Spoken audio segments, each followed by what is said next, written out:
بسم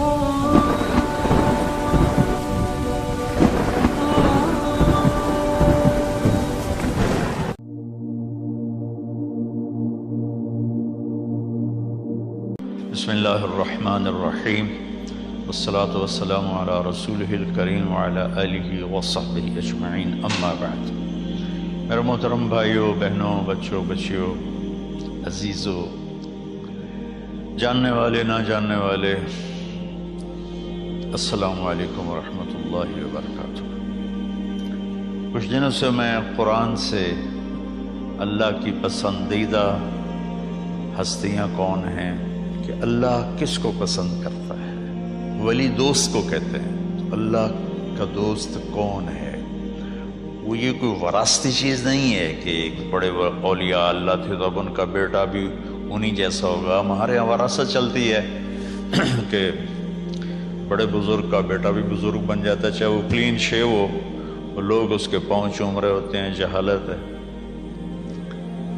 تو آج میں تھوڑا سا سورہ بنی اسرائیل ہے، اس میں بھی سارے اخلاق بیان ہیں۔ میرے بھائی بہنوں، ایمان لانے کے بعد انسان بنتا ہے، اور اس کے بعد اس کی قیمت، اس کا بڑا پن، اس کی وجاہت، اس کی شرافت وہ پیسوں سے نہیں ہوتی۔ پیسوں سے انسان مالدار تو ہو جاتا ہے، بڑا نہیں بنتا، بڑا نہیں بنتا۔ ہمارا علم غلط ہو گیا۔ بڑا بڑا بندہ جے بول دیا 3 ملین یہ 200 مربین، یہ نوابہ فلانا ہے، نوابہ فلانا ہے۔ میرے بھائیوں، یہ بالکل غلط علم ہے۔ بڑا وہ ہے جسے اللہ پسند کرے، بڑا وہ ہے جو میرے نبی کی زندگی کے پیچھے چلے، بڑا وہ ہے جس سے اللہ تعالیٰ راضی ہو جائے، باقی سب چھوٹے چھوٹے ہیں۔ تو آج ایک تیسری جگہ سے میں کچھ باتیں قرآن سے عرض کروں گا جن کا تعلق ہمارے ایمان سے بھی ہے، اخلاق سے بھی ہے۔ وہ ہے بسم اللہ الرحمن الرحیم، وَقَضَىٰ رَبُّكَ أَلَّا تَعْبُدُوا إِلَّا إِيَّاهُ بِالْوَالِدَيْنِ إِحْسَانًا إِمَّا يَبْلُغَنَّ عِندَكَ الْكِبَرَ أَحَدُهُمَا أَوْ كِلَاهُمَا فَلَا تَقُل لَّهُمَا أُفٍّ وَلَا تَنْهَرْهُمَا وَقُل لَّهُمَا قَوْلًا كَرِيمًا وَاخْفِضْ لَهُمَا جَنَاحَ الذُّلِّ مِنَ الرَّحْمَةِ وَقُل رَّبِّ ارْحَمْهُمَا كَمَا رَبَّيَانِي صَغِيرًا۔ یہ بہت بڑا مضمون ہے۔ اللہ نے قرآن بھر دیا والدین کے خدمت کے لیے، والدین کی اطاعت کے لیے، والدین کی ماننے کے لیے۔ پہلا جملہ ہے اور تیرے رب نے فیصلہ کیا، ایک مطلب۔ دوسرا، اور تیرے رب نے حکم کیا کہ بندگی صرف اللہ کی ہے، بندگی صرف اللہ کی ہے۔ عبد اسے کہتے ہیں جو ہر بات پہ سر جھکا دے، عبد اسے کہتے ہیں جو ہر بات پہ بچھ جائے، اس کو عبد کہتے ہیں۔ تو اللہ کہہ رہا ہے میرے بندو، میرا ایک فیصلہ ہے اور میرا ایک حکم ہے، میرے سوا نہ تمہارا ہاتھ کسی کے آگے پھیلے، نہ تمہاری گردن کسی کے آگے جھکے۔ ایک دوسرے سے مدد لینا، اس کو ایک دوسرے کی تعاونوں میں آ جاتا۔ تعاونوا علی البر والتقوی، ایک دوسرے کا ساتھ دو، ایک دوسرے کی مدد کرو۔ میرے نبی قرضہ اٹھاتے تھے۔ میرے نبی جب انتقال ہوا تو آپ کی زرہ 9 وسق پر، وسق 5 من کا ہوتا ہے، تو وہ جو کے بدلے آپ نے زرہ رکھوائی تھی کہ جب میں تمہیں ادا کروں گا زرہ لے لوں گا، اور آپ کا انتقال ہو گیا، آپ زرہ اپنی واپس نہیں لے سکے۔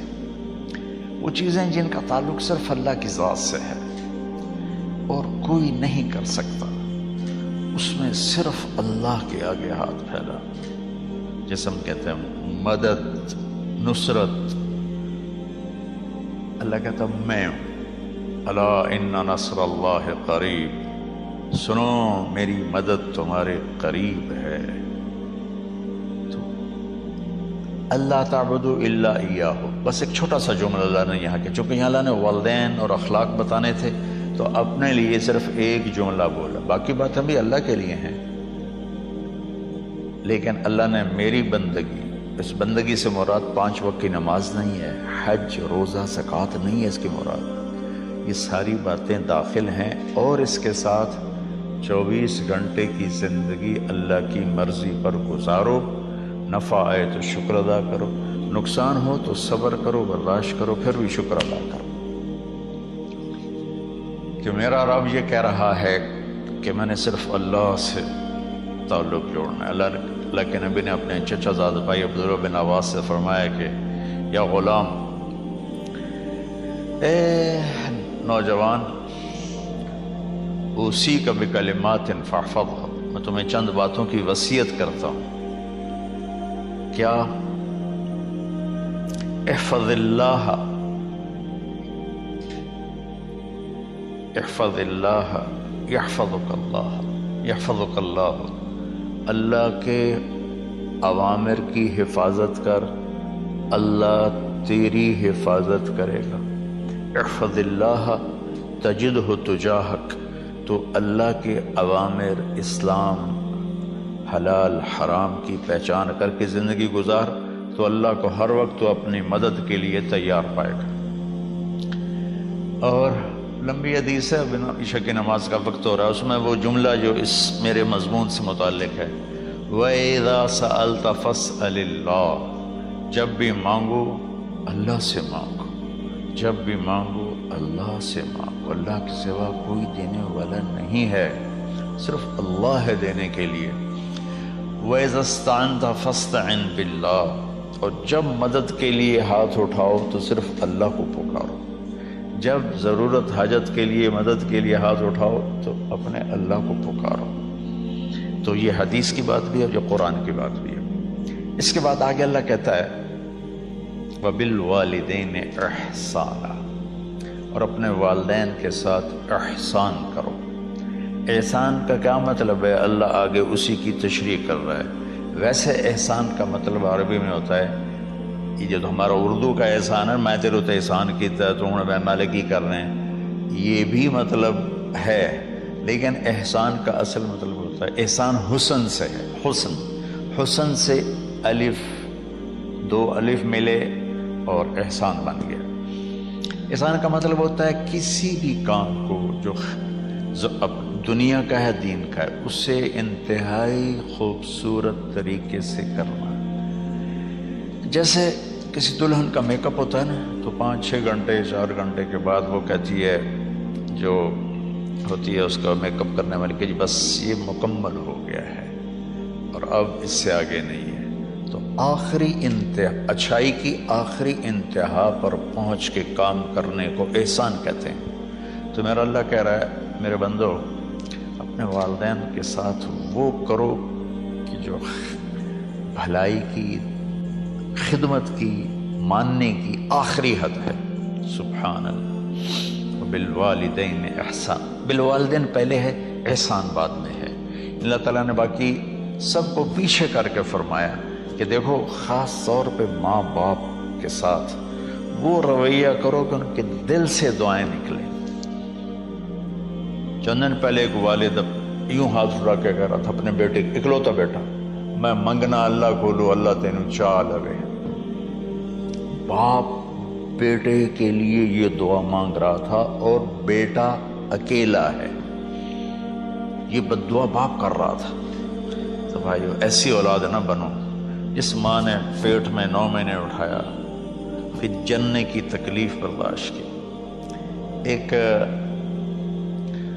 شخص آیا حضرت عبید بن عمیر کے پاس کہ حضرت، میں نے ماں کو اپنے کندھے پہ بٹھا کے پیدل حج کرایا ہے، مینا لے گیا، عرفات لے گیا، مزدلفہ، پھر مینا، پھر مکہ، تو کیا میں نے ماں کا حق ادا کر دیا؟ میں نے فرمایا ولا طلقۃ واحدہ، بیٹا ابھی ایک طلقہ کا حق بھی ادا نہیں ہو۔ طلقہ کسے کہتے ہیں؟ جب بچہ پیدا ہونے کا وقت آتا ہے تو ماں کو دردوں کی لہریں اٹھتی ہیں، وہ اتنی خوفناک ہوتی ہیں کہ ماں چیخ چیخ کے رہ جاتی ہے، اور بعض اوقات ڈلیوری لیٹ ہو جاتی ہے تو وہ تڑپتی ہے، روتی ہے۔ وہ جو لہریں ہیں نا پیٹ میں آتی ہیں جاتی ہیں، آتی ہیں جاتی ہیں، ایک لہر جو درد کی اٹھتی ہے اس کو کہتے ہیں طلقہ۔ میں قربان جاؤں، انہوں نے فرمایا بیٹا ابھی تیری ماں نے جو تجھے جنا تھا اس وقت جو تجھے درد، وہ تیری ماں نے درد کی لہریں برداشت کی تھی، اس میں سے ایک لہر کا بھی حق ادا نہیں ہوا، یعنی کہ حق ادا ہو ہی نہیں سکتا۔ یہ مطلب کہ حق ادا ہو ہی نہیں سکتا کہ بیٹا ابھی ایک کا بھی نہیں۔ پھر حضرت عبداللہ بن عمر سے ایک شخص نے پوچھا کہ اچھا یہ جو آدمی تھا یہ خراسان، یہ ایران میں ہے اور افغانستان میں، یہاں سے ماں کو پیدل کندھے پہ بٹھا کے مکے پہنچا تھا، اندازہ لگا اس نے کتنی مشقت اٹھائی۔ اور عبید اللہ بن عمر کہتے ہیں بیٹا ابھی ایک لہر کا حق ادا نہیں ہوگا۔ یہی سوال حضرت عبداللہ بن عمر سے کیا ایک شخص نے کہ حضرت میں نے اپنی ماں کو حج کرایا ہے، سارا میں نے پیدل کرایا ہے اور کندھے پہ اٹھا کے کرایا ہے، تو کیا میں نے ماں کا حق ادا کر دیا؟ وَلَا زَفْرَةً وَاحِدًا وَلَا زَفْرَةً وَاحِدًا۔ کہ بیٹا تیری ماں نے تجھے پالتے ہوئے جو تھک تھک کے لمبے لمبے سانس لیے، ہوکے بھرے، ابھی ایک ہوکے کا حق بھی ادا نہیں ہوا، یعنی حق ادا ہو ہی نہیں سکتا۔ تو احسان کے آگے تشریح آ رہی ہے۔ تو آج میں صرف اتنی بات کروں گا کہ میرے بھائیوں، میری بہنوں، میرے بچوں، میری بچیوں، اللہ کے واسطے ماں باپ کو دکھ نہ دینا ورنہ اللہ بھی ناراض ہو جائے گا۔ چند دن پہلے ایک بچہ بچی میرے پاس آئے، دونوں میڈیکل اسٹوڈنٹ تھے، کہ ہم شادی کرنا چاہتے ہیں۔ تو بچی نے کہا جی میرے والدین ناراض ہیں، وہ نہیں، اس رشتے پر راضی نہیں ہیں۔ تو میرے باپ کہتے ہیں اگر تو نے یہاں رشتہ کیا تو تیری میری ایک درمیان خط آئے، کھچ جائے گا خلیج، ہم اس پار نہیں آئیں گے تو اس پار نہیں آئے گی۔ میں نے کہا بیٹی جس ماں نے تجھے 9 مہینے پیٹ میں پالا، 2 سال تجھے دودھ پلایا، تیری پوٹیاں پیشاب صاف کیا، تجھے پیمپر باندھے، تجھے اٹھ اٹھ کے راتوں کو اپنی چھاتی سے دودھ پلایا، کیا اب اس کا اتنا بھی حق نہیں کہ تم اس کی رائے کا احترام کرو؟ اتنا بھی حق نہیں ہے؟ تو میں نے کہا بیٹا میری کوئی رائے نہیں ہے، تو اگر تیرے ماں باپ راضی ہیں تو بسم اللہ ضرور کر، اگر راضی نہیں ہیں تو دیکھو موت تک تجھے ماں باپ کی دعا نہیں ملے گی، اور ماں باپ کی دعا نہ ملی تو کچھ بھی نہیں ملے گا۔ تو بھائیو دوستو، خاص طور پر آج کے کالج کے نوجوان بچے بچیاں یہ ماں باپ کے ساتھ بہت بدتمیزی کرتے ہیں، چونکہ اس میں والدین کا پہلا قصور ہے کہ انہوں نے ان کو دین نہیں سکھایا۔ بچپن میں انگلش میڈیم اسکول، پھر او لیول، پھر اے لیول، تو انہیں کیا پتہ ماں کون ہے باپ کون ہے۔ ایک پرانی بات ہے، ایک شخص اپنے بیٹے کو لے کر آیا کہ یہ میرا بچہ ہے اور یہ فلاں جگہ شادی کرنا چاہتا ہے اور ہم میں سے کسی کی رائے نہیں ہے اور یہ مانتا نہیں ہے، اور اس کے ساتھ اس نے نا دھاڑے مار کے رونا شروع کیا۔ تو میں نے بچے کو دیکھا تو یوں کر کے بیٹھا تھا، اس کا باپ رو رہا ہے، ہچ کیوں تو ایسے بیٹھا ہو۔ تو مجھے اچانک خیال آیا، میں نے کہا شیخ صاحب اس کو کہاں پڑھایا تھا؟ کہا جی امریکن اسکول۔ اس کے بعد آسٹریلیا بھیجا تھا مزید تعلیم کے لیے۔ کہ شیخ صاحب اس بچے کا کوئی قصور نہیں، آپ کا قصور ہے، اس کو تو پتہ ہی نہیں میری ماں کیا ہے، میرا باپ کیا ہے۔ ایک ہماری تہذیب تھی وہ ختم ہو گئی ہے، اس میں علم نہیں بھی تھا تو ماں باپ میں نے اپنی آنکھوں سے دیکھا، میں نے اپنے دادا کو دیکھا لیکن وہ یاد نہیں، لیکن جو میرے دادا کے چھوٹے بھائی تھے ان کو میں سنبھلتا ہوں، ان کو میں نے دیکھا ہے، 3ری 4تھی جماعت تک میں تھا۔ 61 ان کا انتقال ہوا، میری 9 سال عمر تھی۔ تو 8 سال. ان کے بیٹے جوان تھے اور ڈیرے میں جب وہ بیٹھتے تھے تو ان کے بچے ان کے سامنے نہیں بیٹھتے تھے، ان کی پیٹھ کے پیچھے بیٹھتے تھے. اتنا ادب، حالانکہ چاروں کے چاروں دین نہیں جانتے تھے. تہذیب تھی، ثقافت تھی، جو آج کی تہذیب نے ہم سے سب کچھ چھین لی. اب بھی آپ جاؤ بیٹا تھر پارکر میں گیا ہوں 2-3 دفعہ، اور وہاں مسلمان نہیں، ہندو عورتیں جب گاڑی گزرتی ہے تو گھونگھٹ کو نیچے کر لیتی ہے، اپنا چہرے کو فوراً چھپا لیتی ہے. تو خیر بہرحال میں نے کہا شیخ صاحب اس بچے کا قصور نہیں، آپ کا قصور ہے. تو میرے بچوں، اپنے ماں باپ کو خوش کرو، راضی کرو. ان کا راضی ہونا اللہ کی رضا ہے. میں اس کی تفصیل انشاءاللہ آگے بتاؤں گا. آج میں صرف اتنا ہی میں نے تمہید باندھی ہے کہ ماں باپ کا کیا مقام ہے، ان کی کیا عزت ہے. ایک شخص آیا، یا رسول اللہ میرا باپ میرے پوچھے بغیر میرا مال خرچ کر لیتا ہے. آپ نے کہا بلاؤ. چونکہ بچے کا ذاتی مال اگر ہو تو شرع کے لحاظ سے باپ پوچھ کے استعمال کرے، بغیر پوچھے استعمال نہ کرے.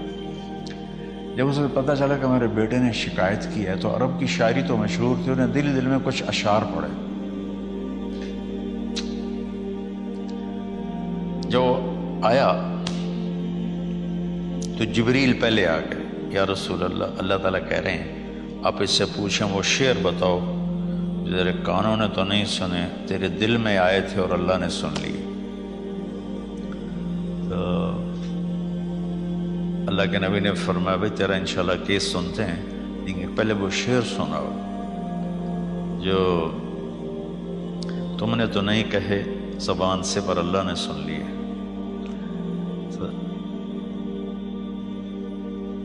پھر اس نے وہ اشعار پڑھے، اور اس کے آگے کیا ہوا یہ میں انشاءاللہ اگلے کلپ میں بتاؤں گا کہ باپ کا کیا مقام ہے، ماں کا کیا مقام ہے. السلام علیکم ورحمۃ اللہ.